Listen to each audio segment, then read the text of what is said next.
കൂട്ടുകാർക്കും സ്വാഗതം. നമ്മളൊക്കെ എപ്പോഴും അത്ഭുതത്തോടെ നോക്കുന്ന ചിലരുണ്ട് അല്ലേ? ഏത് മേഖലയിലായാലും ഏറ്റവും മികച്ച പ്രകടനം കാഴ്ചവെക്കുന്നവർ.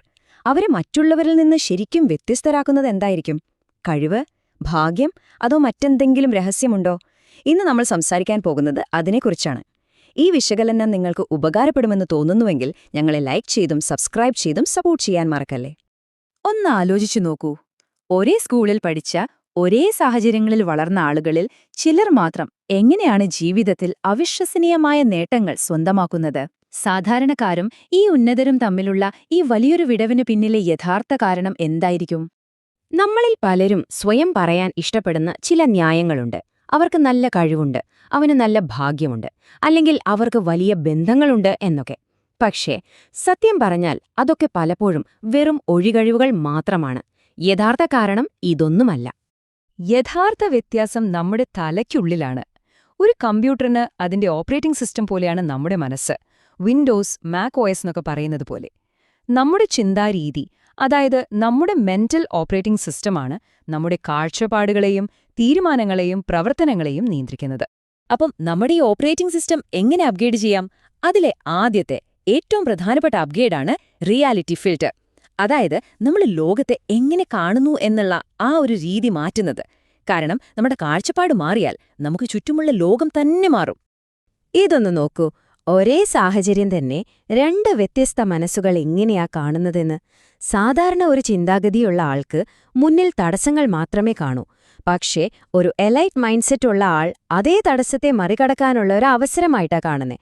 ഒരാൾ പ്രശ്നത്തിൽ കുടുങ്ങിക്കിടക്കുമ്പോൾ മറ്റേയാൾ പരിഹാരം തേടി മുന്നോട്ടു പോയിട്ടുണ്ടാകും.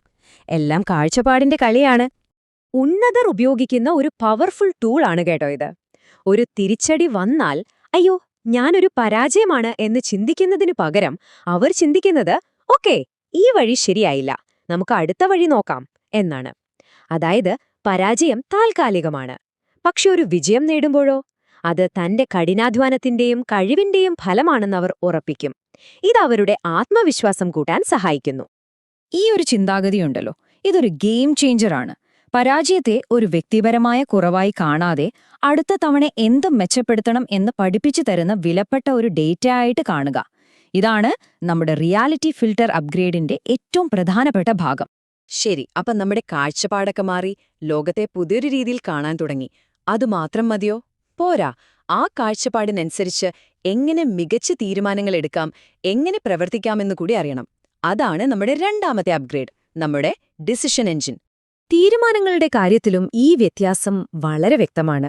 നമ്മളിൽ പലരും ആ നിമിഷത്തെ ഒരു സുഖത്തിനോ അല്ലെങ്കിൽ പെട്ടെന്നുണ്ടാകുന്ന ഒരു വികാരത്തിനോ ആയിരിക്കും പ്രാധാന്യം കൊടുക്കുക. പക്ഷേ ഉന്നത ചിന്താഗതിയുള്ളവർ ഒരു ചെസ് കളിക്കാരനെ പോലെയാണ്. അവർ 2 or 3 നീക്കങ്ങൾ മുന്നോട്ട് ചിന്തിക്കും. ഇന്നത്തെ ഒരു ചെറിയ ത്യാഗം നാളത്തെ വലിയൊരു വിജയത്തിന് കാരണമാകുമെന്നവർക്കറിയാം. അതുകൊണ്ട് അവർ അനിശ്ചിതത്വത്തെ പേടിക്കുന്നില്ല, മറിച്ച് അതിലെ സാധ്യതകളെയാണ് കാണുന്നത്. ഉന്നതരുടെ ഈ തീരുമാനമെടുക്കുന്ന രീതി നമുക്കും പഠിച്ചെടുക്കാം. ആദ്യം എന്താണ് ലക്ഷ്യം എന്ന് കൃത്യമായി നിർവചിക്കുന്നു. പിന്നെ കിട്ടുന്ന വിവരങ്ങളുടെ കൂമ്പാരത്തിൽ പെട്ടുപോകാതെ ഒരു തീരുമാനമെടുക്കാൻ അത്യാവശ്യം വേണ്ട കാര്യങ്ങൾ മാത്രം ശേഖരിക്കുന്നു. സാധ്യമായ എല്ലാ വഴികളും നോക്കി ഏറ്റവും നല്ലത് തെരഞ്ഞെടുത്ത് പെട്ടെന്ന് തന്നെ അതിലുറച്ചു നിൽക്കുന്നു. പിന്നീട് സംശയിച്ച് സമയം കളയുന്ന പതിവില്ല. നമ്മളിൽ പലരും ചെയ്യുന്ന ഒരു അബദ്ധമാണ് മോട്ടിവേഷൻ വരാൻ വേണ്ടി കാത്തിരിക്കുന്നത്, അല്ലേ? അത് ചിലപ്പോൾ വരും, ചിലപ്പോൾ വരില്ല. അതിനെ വിശ്വസിക്കാൻ പറ്റില്ല. എന്നാൽ ഉന്നതർ അങ്ങനെയല്ല. അവർക്ക് സന്തോഷമായാലും സങ്കടമായാലും കൃത്യമായി പ്രവർത്തിക്കാൻ സഹായിക്കുന്ന ചില ശീലങ്ങളും സിസ്റ്റങ്ങളും അവരുണ്ടാക്കിയെടുക്കുന്നു. ഇനി നമ്മൾ കാണാൻ പോകുന്നത് അവസാനത്തെ, ഒരുപക്ഷെ ഏറ്റവും പ്രധാനപ്പെട്ട അപ്ഗ്രേഡാണ്. കാരണം എന്താണെന്നറിയോ? ഈയൊരു കാര്യമില്ലെങ്കിൽ നമ്മൾ ആദ്യം പറഞ്ഞ 2 അപ്ഗ്രേഡുകളും കുറച്ചു കഴിയുമ്പോൾ ഔട്ട്ഡേറ്റഡ് ആയി പോകും. അതാണ് നിരന്തരമായ വളർച്ചയോടുള്ള ഒരടങ്ങാത്ത ആവേശം. വളർച്ചയെ സ്നേഹിക്കുന്ന ഒരു മനസ്സുണ്ടല്ലോ, അതൊരിക്കലും ഒരിടത്തെ അടങ്ങിയിരിക്കില്ല. അതെപ്പോഴും പുതിയ കാര്യങ്ങൾ പഠിക്കാൻ ശ്രമിക്കും, പുതിയ കഴിവുകൾ നേടും. ഒന്നിൽ കൂടുതൽ കഴിവുകൾ ഒരുമിപ്പിച്ച് അവരവരുടേതായ ഒരു സ്പെഷ്യൽ സ്കില്ലുണ്ടാക്കിയെടുക്കും.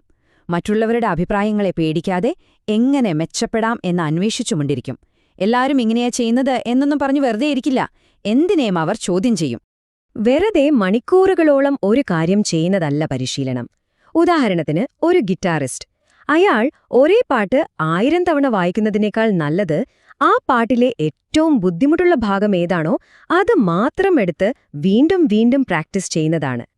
എവിടെയാണോ നമ്മുടെ വീക്ക്നെസ് അവിടെ ഫോക്കസ് ചെയ്ത് നമ്മുടെ കംഫർട്ട് സോണിന് പുറത്ത് കടക്കുമ്പോഴാണ് യഥാർത്ഥ വളർച്ചയുണ്ടാവുന്നത്. ഓക്കെ, അപ്പൊ നമ്മൾ 3 പ്രധാനപ്പെട്ട അപ്ഗ്രേഡുകളെക്കുറിച്ച് സംസാരിച്ചു അല്ലേ? ഇനി ഇത് വെറുതെ കേട്ടിരുന്നാ മതിയോ? പോരാ, ഇത് നമ്മുടെ ജീവിതത്തിൽ ഇൻസ്റ്റാൾ ചെയ്യാനുള്ള സമയമാണ്. നിങ്ങളുടെ മാറ്റം തുടങ്ങുന്നത് ഇപ്പോഴാണ്. ഈ ആശയങ്ങളൊക്കെ മനസ്സിലാക്കിയത് നല്ല കാര്യമാണ്. പക്ഷെ അത് പ്രവൃത്തിയിലേക്ക് കൊണ്ടുവരുമ്പോഴാണ് അതിന് ശരിക്കും വിലയുണ്ടാകുന്നത്. അറിവ് അനുഭവമായി മാറുമ്പോഴാണ് യഥാർത്ഥ മാറ്റം സംഭവിക്കുന്നത്. ഇതെല്ലാം കൂടി കേൾക്കുമ്പോ അയ്യോ ഇതെങ്ങനെയാ ഒന്നിച്ച് ചെയ്യാ എന്ന് ചിലപ്പോ തോന്നാം. പേടിക്കണ്ട, എല്ലാ വലിയ യാത്രകളും തുടങ്ങുന്നത് ഒരൊറ്റ ചുവടിൽ നിന്നാണ്. അതുകൊണ്ട് നമുക്കേറ്റവും സിമ്പിളായിട്ട് തുടങ്ങാം. ഒരേ ഒരു കാര്യത്തിൽ മാത്രം ശ്രദ്ധ കേന്ദ്രീകരിക്കാം. നമ്മൾ ഇത്രയും നേരം സംസാരിച്ച കാര്യങ്ങളിൽ നിന്ന് നിങ്ങൾക്ക് ഏറ്റവും പ്രയോജനപ്പെടുമെന്ന് തോന്നുന്ന അല്ലെങ്കിൽ ഏറ്റവും എളുപ്പമെന്ന് തോന്നുന്ന ഒരൊറ്റ കാര്യം തിരഞ്ഞെടുക്കുക. ഒരു പക്ഷേ അത് പരാജയത്തെ കാണുന്ന രീതി മാറ്റുന്നതാവാം, അല്ലെങ്കിൽ ഒരു തീരുമാനമെടുക്കുന്ന രീതിയാവാം. ഏതായാലും അത് ഇന്ന് തന്നെ ഒന്ന് പരിശീലിച്ചു തുടങ്ങുക. ഒരു ചെറിയ മാറ്റം പോലും വലിയ ഫലങ്ങൾ കൊണ്ടുവരും. ഒരു ഉന്നതമായ ചിന്താരീതിയുടെ ബ്ലൂ പ്രിന്റ് ഇപ്പോൾ നിങ്ങളുടെ കയ്യിലുണ്ട്. ഇത് ഉപയോഗിച്ച് നിങ്ങളുടെ ഭാവിയെ എങ്ങനെ രൂപപ്പെടുത്താനാണ് നിങ്ങൾ പോകുന്നത്? ആ തീരുമാനം പൂർണ്ണമായും നിങ്ങളുടേതാണ്. ഈ ചർച്ച നിങ്ങൾക്ക് ഉപകാരപ്പെട്ടെങ്കിൽ തീർച്ചയായും ലൈക്ക് ചെയ്യാനും ഇതുപോലുള്ള കൂടുതൽ അറിവുകൾക്കായി സബ്സ്ക്രൈബ് ചെയ്യാനും മറക്കരുത്. നന്ദി.